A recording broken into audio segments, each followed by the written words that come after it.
Who got the better deal, Hailey or Kylie?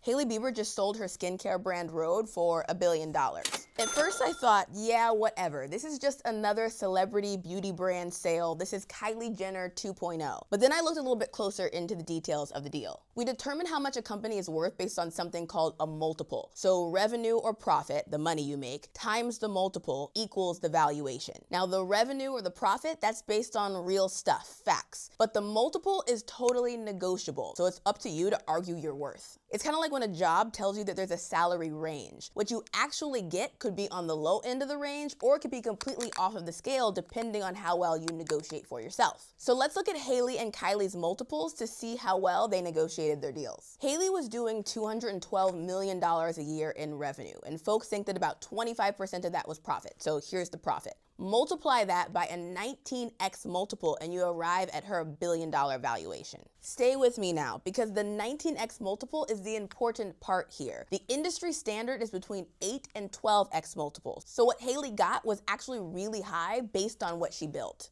Kylie was doing $177 million a year in revenue when she sold the business. And she once implied that about 60% of that revenue was profit because she white labeled the products, meaning that she hired another business to make the products for her and then slapped her own logo on top of it, which allowed her to do it at a higher profit margin. So here's the profit number. Multiply that by an 11x multiple and you arrive at her $1.2 billion valuation. Again, the 11x number is what's important here. What she got is actually pretty average given what she built. What I'm saying is that Kylie got an average valuation, whereas Hailey got an above average valuation. And based on just that, I would say that Hailey got the better deal. But then there's the fact that Kylie got all of her cash up front, but Hailey only got 60% up front, meaning that Hailey got a higher valuation, but a lot more strings attached. And Kylie got a lower valuation, but a lot less strings attached. So who do you think got the better deal? And before you make your decision, you gotta factor in the fact that Kylie probably lied about her profit numbers, which is why Forbes revoked her billionaire status. These equations are based on reality, the profit that you make, and a multiple. So if Kylie lied about her numbers, it probably means she actually got closer to a 30x multiple, which means that she negotiated for a deal that got her way more money than her company was worth. So maybe she was just a better negotiator, but she also just kind of lied. And you also have to consider the fact that Hailey had other business partners and investors always get paid first, and you get to walk away with the money that's left. So not all this money went to Hailey. Based on all of this information and other information that you have, what do you think? Who got the better deal?